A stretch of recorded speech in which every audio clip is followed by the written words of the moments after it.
ଯେ ଆଜି ହେଉଛି ଅଗଷ୍ଟ 15 ସ୍ୱାଧୀନତା ଦିବସ, କିନ୍ତୁ ମୋ ଘରେ ଆଜି ଲାଇନ୍ ନାହିଁ। ମୁଁ ତାଙ୍କୁ ଲାଇନ୍ ପଇସା କ୍ଲିୟର କଲି। ଯଦି ମୁଁ କିଛି ଭୁଲ କରିଛି କି ମୋ ତରଫରୁ କିଛି ଭୁଲ ଅଛି, ତାହେଲେ ସେ ଲାଇନ୍ ବିଲ୍ ନେବା ପୂର୍ବରୁ ତାହେଲେ ମୋତେ ସେ ଅବଗତ କରିଥାନ୍ତେ।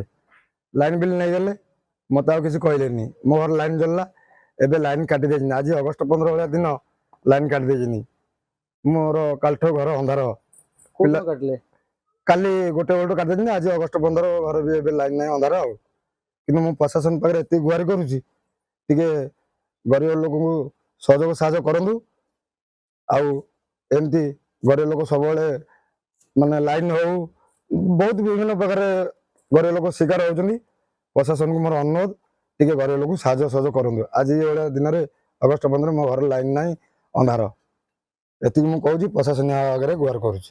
ତ ଏ ନେଇକି ଆପଣ ସରପଞ୍ଚ କି ଆପଣ ସ୍ଥାନୀୟ ବିଭାଗୀୟ ଅଧିକାରୀ ଯେଉଁ ଇଲେକ୍ଟ୍ରିକ୍ ବିଭାଗ ଅଧିକାରୀଙ୍କ ସହିତ କିଛି ଯୋଗାଯୋଗ କଲେଣି କି? ହଁ, ମୁଁ ଆମର ଯେ ଗଡ଼ ଯେଇ ଅଛନ୍ତି ତାଙ୍କ ସାଙ୍ଗରେ ମୁଁ କାଲି ସନ୍ଧ୍ୟାବେଳେ କଥା ହେଇଥିଲି। ଯେ ମୁଁ ସାର୍ଙ୍କୁ ପଚାରିଲି, ମୁଁ କହିଲି ସାର୍ ଆଉ ଲାଇନ୍ଟା କ'ଣ ମୋ ଘରୁ କଟିଯାଇଛି? ସାର୍ ମୋତେ କହିଲେ ତମେ ଲାଇନ୍ ଚୋରି କରୁଛ। ମୁଁ କହିଲି ସାର୍ ମୁଁ ତ ଲାଇନ୍ ଚୋରି କରିନି, ମୋ ଜୀବନ ସାରା ଚୋରି ନାହିଁ। ମୁଁ ଛୋଟଟା ବେଳୁ ଆଜି ପର୍ଯ୍ୟନ୍ତ ମୁଁ ଜମା ଚୋରି ନାହିଁ।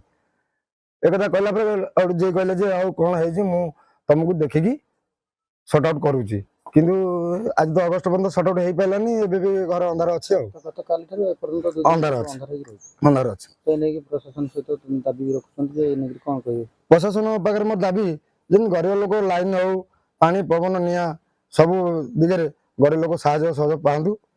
ପ୍ରଶାସନ ପାଖରେ ମୋର ଏତିକି ନିବେଦନ, ଗୁହାରି।